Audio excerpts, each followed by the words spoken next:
Welcome back, everyone, for another deep dive. Um, Today, we're going to be tackling something okay. that I think a lot of you out there have been wrestling with, hmm and that's this whole idea of meaningful leadership, Okay. especially, in the corporate world. Yeah. We've got some fascinating research articles on leadership to unpack, Right.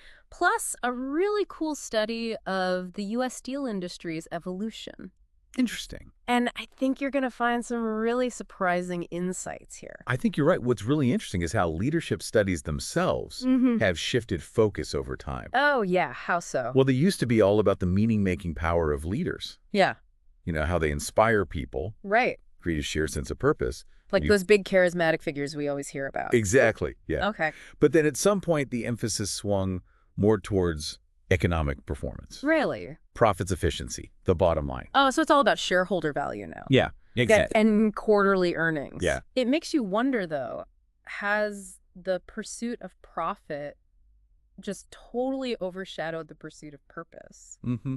That's the question a lot of us are asking. Yeah, and, I've been feeling a bit disillusioned with those larger-than-life CEO figures we always see in the media. Right. It's like, is it all hype, or can leadership really be a source of meaning? I think to get some clarity, we might need to go back to some classic thinkers on this. Okay, sure. Like the sociologist Max Weber. Okay. He argued that leaders are essentially meaning makers, Okay. especially in societies where those traditional institutions, like religion, Hmm. have lost some of their influence. That makes sense. Yeah. If you think about it, like in a capitalist society, work often becomes the central focus in our lives. Right. So if our jobs don't have some kind of larger purpose, it can feel pretty empty. Exactly. Weber actually pointed to figures like John Calvin, Oh, wow. the Protestant reformer, Okay. as examples of leaders who helped people find meaning in their work. He connected the pursuit of profit to a higher religious calling. So he sort of reconciled the material world with spiritual purpose. Exactly, yeah. I never thought about it that way, but that's a really powerful example. Yeah, I mean, wouldn't you be more motivated to go to work every day if you felt like you were contributing to something bigger absolutely. than just making money for the company or, whatever? And that's where leadership can make a real difference. Yeah. A leader who can articulate a compelling vision, connect it to shared values, and create that sense of community Okay. can transform the workplace, from just a place of drudgery to a source of meaning. Okay, but here's the counter argument that keeps popping up in my mind. Okay. Can leadership truly be meaningful if it doesn't produce tangible results? Mm-hmm. After all, a company has to be profitable to survive, right? Yeah, you're right to bring that up. Performance does matter. Yeah. But here's what's interesting. Meaning and performance aren't necessarily mutually exclusive. There's actually research on team leadership that shows we tend to overestimate the impact of leaders on performance. Real. Yeah, it's called the leader attribution error. The leader attribution error. We tend to assume that good leaders are behind every success story, Uh-huh. even when other factors are at play. So you're saying a leader can be charismatic and inspiring, Right. but if the team misses its targets, their leadership might not have actually been that effective. Right. We tend to romanticize leadership, attributing success or failure solely to the leader's actions. Yeah. But the reality is performance is influenced by a whole host of factors. Okay. Team dynamics, organizational structure, even luck. So if it's not always obvious from the bottom line, Yeah. how can we identify meaningful leadership in practice? Now, this is where things get really fascinating. Okay. Some researchers have found that analyzing the grammar people use What? when they talk about their work can actually reveal. Hold on, grammar. You're telling me that sentence structure can be a window into someone's soul. It might sound crazy, Okay. but it's true. All right. The idea is that the language we use reflects our psychological distance Okay. from our work and from others. Okay. For example, someone who's constantly using passive voice and avoids personal pronouns might be signaling a sense of detachment, Oh. a lack of ownership over their actions. I see. I see. Yeah. Can you give me like a concrete example? Sure, let me share some examples from the research. Okay. They studied a steel worker, a jockey, and a prostitute. Okay, a diverse group. The steel worker's language was full of these distancing techniques. Okay. He talked about his tasks as these abstract things rather than personal actions, Okay. which suggested a lack of emotional connection to his work. Interesting. The jockey, on the other hand, used a lot of we statements and active verbs. Okay. His language indicated a sense of shared purpose Okay. and personal involvement. Got it. And the prostitute, well, let's just say her language revealed a complex mix of agency and detachment, Oh, wow. depending on the context. Who knew grammar could be so insightful? Yeah, It's like a secret code to understanding meaning in the workplace. right. Now I'm going to be listening to my colleagues' verb tenses all week. Well, it's not quite that simple, Okay. but it does highlight how we need to look beyond these surface-level indicators of success Mm-hmm. and really delve deeper into how people are actually experiencing their work. I love that approach. It's so unexpected. Yeah. Okay, so we've been talking about meaning at the individual level. Right. But let's zoom out a bit. Okay. Look at that steel industry study. Sure. What can we learn from how that industry evolved? So the steel industry study is fascinating. Yeah. Even though it doesn't explicitly focus on meaning, Okay. it gives us some great insights into the relationship between leadership change and organizational diversity. Okay. Back in the day, the U.S. steel industry was dominated by these massive integrated firms, Yeah. and they were pretty stuck in their ways, relying on open hearth furnaces Oh, yeah. that were frankly outdated. Those were the good old days when things moved slower Right. and people resisted change. Exactly. But what happened? How did they get disrupted? Well, that's where the minimills come in. Okay. These were smaller, more agile companies Mm-hmm. that weren't afraid to embrace new technology. Oh, okay. These started using electric arc furnaces, Uh-huh. which were way cheaper to operate. I see. And they also had a different approach to labor, Okay. operating mostly with non-unionized workforces. So they had this cost advantage. Yeah, So it exactly. was like a classic David versus Goliath situation, All right, with the nimble upstarts challenging the established giants. exactly. I bet that shook things up. It definitely did. Minimills started eating into the market share Yeah. of the big integrated firms. Wow. It proved that there wasn't just one right way to make steel and be profitable. Right. But here's the truly surprising part. This competition actually led to more diversity in the industry, not less. Wait, really? Yeah, I always thought competition forced everyone to converge right. on the same best practices. Yeah, you'd think so, right? Wouldn't everyone just copy what worked for the minimills? There's even a term for that tendency, What is it? isomorphism. Isomorphism. Yeah, but the steel industry study challenged that assumption. Okay. It found that from 1960 to 1999, steel companies actually became more different from each other Oh, wow. in terms of their organizational features and performance metrics. Okay, now my mind is officially blown. So instead of creating a bunch of clones, Right, the competition actually sparked more variety. exactly. That's fascinating. Yeah. But how does this relate back to our discussion of leadership and meaning? That's the key question, isn't it? Yeah. We've been talking about how leadership can create meaning for individuals, Mm-hmm. but if we look at the steel industry example, it makes you wonder if this increase in diversity could actually be a sign that those companies were finding new and different ways to create meaning at an organizational level. Okay. What if the different approaches they were taking were Yeah. actually reflections of different sets of values and priorities? I like where you're going with this. Yeah. Are you suggesting that diversity itself could be a source of meaning? Exactly. That a company can express its values and purpose through the way it chooses to be different?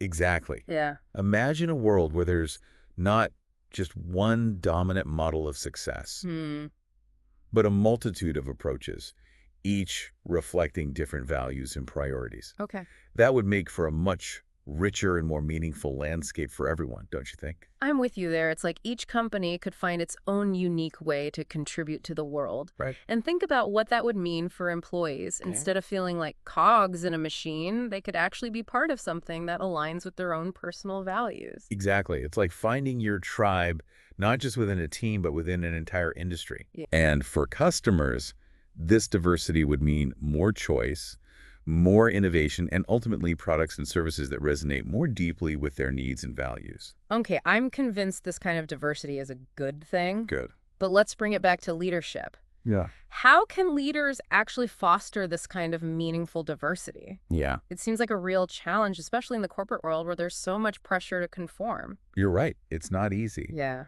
But I think it starts with recognizing that leadership itself is diverse. Uh-huh. There's no one-size-fits-all approach. Okay. Different situations call for different leadership styles. So are you saying there's no such thing as a universally good leader?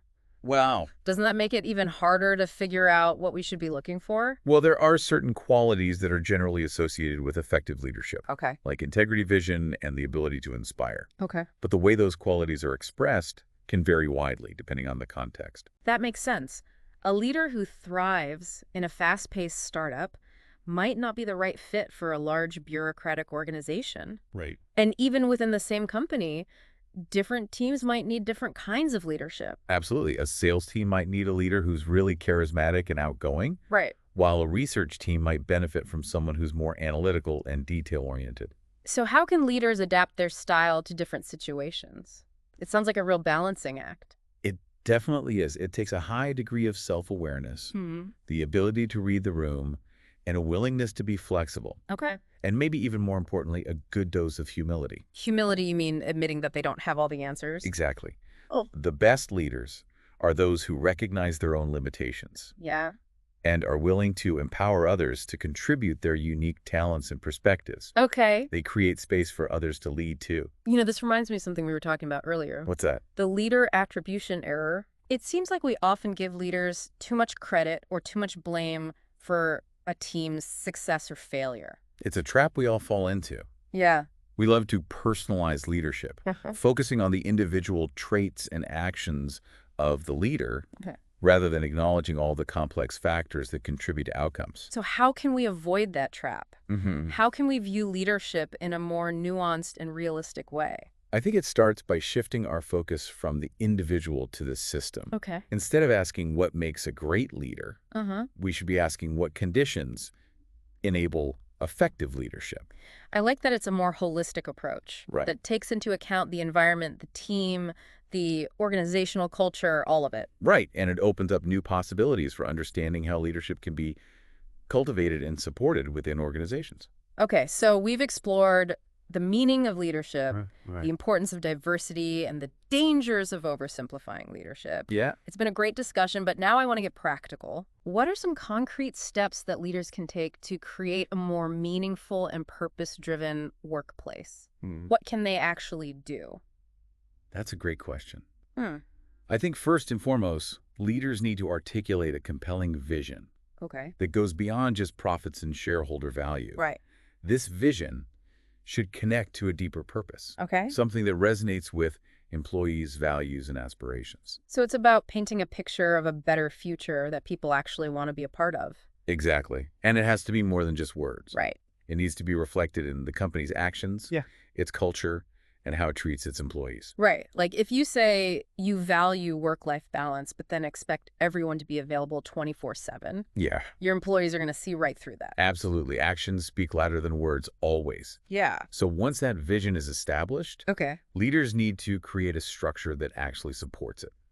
What do you mean by structure? We'll think about things like team composition, decision-making processes, reward systems. Are these aligned with the company's stated values and goals? I see. If you say you value innovation, but then you only reward individual achievement, Right. that's sending a mixed message. Exactly. You're basically encouraging people to compete with each other instead of collaborate. Exactly. Leaders need to make sure that the structure of the organization is congruent with the culture they're trying to create.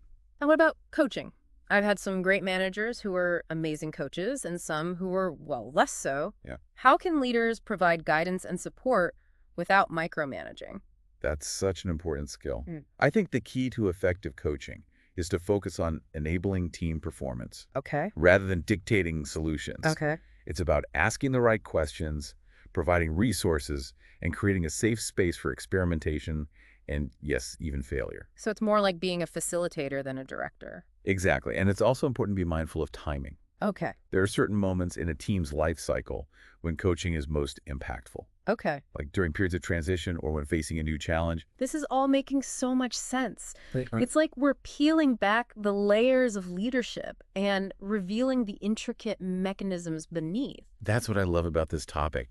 It's endlessly fascinating and complex. Yeah. And it has real-world implications. If we can understand these dynamics, we can create more effective and fulfilling work environments. It really is fascinating to see how all these pieces connect. Yeah. But you know what I keep coming back to? What's that? It's the listener and their experience in the real world. Right. We've talked about, meaning in leadership, impact of diversity, and even how grammar can reveal deeper truths about how people feel about their work. Right. But how can we actually use these insights Yeah. to make better choices about where we work and how we work? That's the ultimate goal, isn't it? To bridge the gap between theory and practice. Yeah. And I think it starts with asking ourselves some tough questions. Okay, like what? Well, think about the companies you admire. Okay. The ones that seem to have a soul, a sense of purpose beyond just making a profit. Okay. What is it about them that feels different? That's a good point. Maybe we need to develop a new set of criteria for evaluating companies Yeah. beyond just their products and financial performance. Right. What if we started looking for evidence of meaningful leadership in the way companies present themselves to the world? I think that's a really insightful idea. Remember that research we discussed about using grammar to assess meaning in work? Yeah. Maybe we can apply a similar lens to organizations. Okay. How do they talk about their employees, their customers, their mission? You mean pay attention to their language? Exactly. Like, do they talk about their employees as valuable assets or as replaceable cogs in a machine? Right. Do they emphasize collaboration and shared purpose, Hmm. or cutthroat competition and individual achievement? I see what you mean. The way a company communicates reveals a lot about its underlying values. Yeah. Their language can signal whether they prioritize authentic connection or superficial transactions, whether they're focused on long-term sustainability or short-term gains. This is giving me so much to think about. Yeah. I'm definitely going to start paying closer attention to the language companies use. I encourage you to do the same. It's like a whole new way of seeing the world. Listen for clues about their relational style, their level of empathy, and their commitment to creating a meaningful work environment. Mm-hmm. Because ultimately, businesses are not just economic entities. Right. They're social systems made up of human beings. Yeah. And those human beings have hopes, dreams, and a desire to find meaning in their work. I think that's a great note to end on. Yeah. It's a reminder that we all have the power to shape the world of work, Right. both as employees and as consumers. Exactly. By being conscious and discerning, we can support companies that align with our values and hold accountable those that fall short. Well said. Leadership isn't just about holding a position or having a fancy title. Yeah. It's a way of being in the world, a commitment to inspiring others, creating meaning, and making a positive impact. Right. And that's something we can all aspire to, regardless of our role or industry. So true. Thanks for joining us on this deep dive into the meaning of leadership. My pleasure. We hope it's given you some new insights and some food for thought. And until next time, keep diving deep.